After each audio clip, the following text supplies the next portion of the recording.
Hi guys, welcome to the Hookah broadcast channel. This is going to be our 101 video. In it, we're going to show you how to get started, how we packed our bowl, all the equipment, how to put it together, tear it down, and smoke it and clean it. We've got here a couple basic hoses that would be included. We tried to make our 101 video reflect what the first-time user would have in their setup, and this is just a basic cheapy QT MYA hookah with the stock hoses. Now we're going to show you how to set it up and pack the bowl. I'm filling up the base of our hookah with cold tap water. The colder the better, and I'm going to fill it up right to about where my finger is, and that's going to cover up the stem by about 1.5 inches to 2 inches. And we're going to move on to packing the bowl next. I'm opening the bag of shisha. I recommend that you use a fork to fluff it. You want to get it nice and fluffy, loosen it up, and make sure it's all broke apart so you have smaller pieces and it's not sticking together real hard, really bad. Okay. If it's not messy, you're not doing it right. That's just how it is. I recommend you use a fork for this because it keeps it nice and loose. You don't get a really dense pack. You generally want to use about, I'd say about 10 grams of shisha for a bowl this size. The bowl is your standard Egyptian bowl that comes with your hookah. You want it about, where is it? There it is. You want it about 1/8 of an inch to 1/4 inch from the top of the rim, so you're not actually burning the shisha. Okay. Pack it down with a little bit with your finger.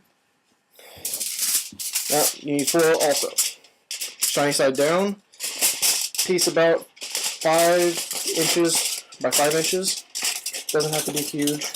I recommend also using heavy duty foil. It may cost you more, but it'll save you a lot of heartache in the end. Stretch the foil over the top of the bowl, making sure it's nice and even. No wrinkles, real bad. And you want it nice and tight so you get this nice drumming effect. Like that. For poking your holes, I like using a thumbtack because you don't get really big holes, but you get them a good medium-sized hole. You don't get nearly as much ash going down into the shisha. Just poke any amount of holes you want.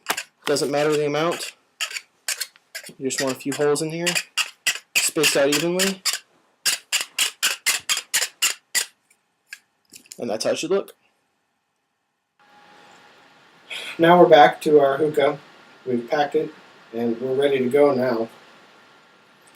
We're going to plug in our hoses, and Aaron's going to show you how he lights his coals and the best way to keep it going and prevent harshness and get the best clouds possible. Alright, you always want to use your tongs for this, but we're using our 3 Kings Quick Light coals. All you gotta do is pull lighter. Any lighter works, Bics even work. I don't recommend matches because they just don't like to work very well. They're not real strong.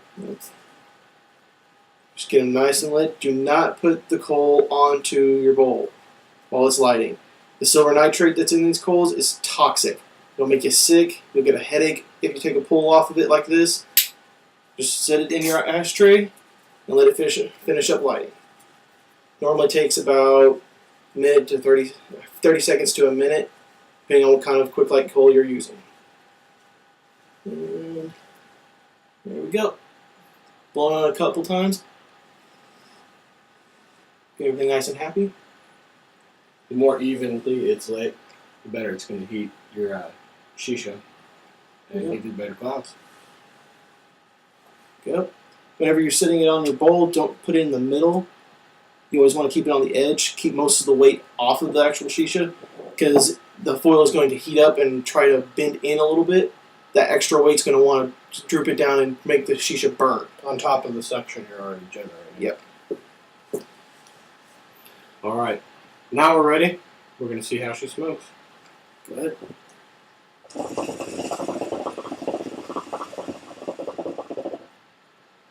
Nothing yet. It's going to take a minute or two for the shisha itself to warm up from that coal. So you're going to have several draws at first with no smoke. Otherwise known as power hitting. You might want to hit it hard, but don't do it too much or you'll pass out. That's never good. As you can see, Aaron's already starting to get some smoke off of his. And if you had a better close-up, you would see that each puff he takes is making that coal get hotter and warm up more evenly.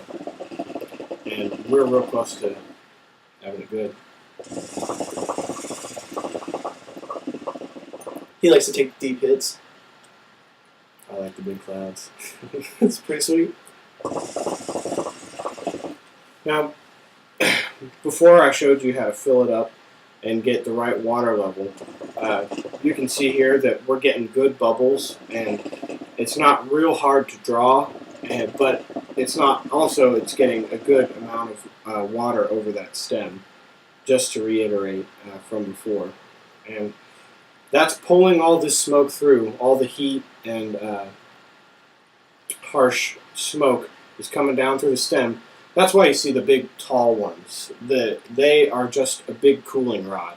It comes all the way down through that, cooling all the way, and it gets another layer of filtration and cooling when it hits this water. That's the point of the water. That's giving you the cool smoke that you can draw all the way into your lungs and have no problems with. And you got that great flavor. Oh yeah. All right, you're probably wondering what this is. This is your standard wind cover. This will make better heat management, keep your coals to last longer, and if you're outside, it also makes sure you can smoke outside. The wind cover is not necessary, but it is comes highly recommended by us because it is so great. It'll make your coals last longer and make one coal actually act like two coals. Because a lot of times you'll be working with a bigger bowl, and you can make one coal act like two coals if you just put a wind cover on it, and that way you don't risk getting the harshness that comes with all that heat. So we're going to enjoy the rest of this hookah, and we'll catch back up with you at the end, and we'll show you what we do to tear it all down and get it nice and clean. So we'll be back in a minute. We just noticed something we forgot about the middle part while you're smoking. With the wind cover on and having the coal in one spot for a while, we both noticed it was getting a little bit harsh, and you'll probably feel that too as you smoke it. Now, every time you do this, you're going to want to keep moving the coal around, making sure you're not really letting all the shisha burn down in one spot too long. We've noticed that, like you said, it's getting harsh with the wind cover. We'll probably even leave it off for a while. It's just getting too nasty. We're starting to cough. It's just not a good experience anymore. It's all about the fun. Hell yes. We'll catch up with you when we're done for real this time. Don't forget to check out part 2 for the rest of the tutorial.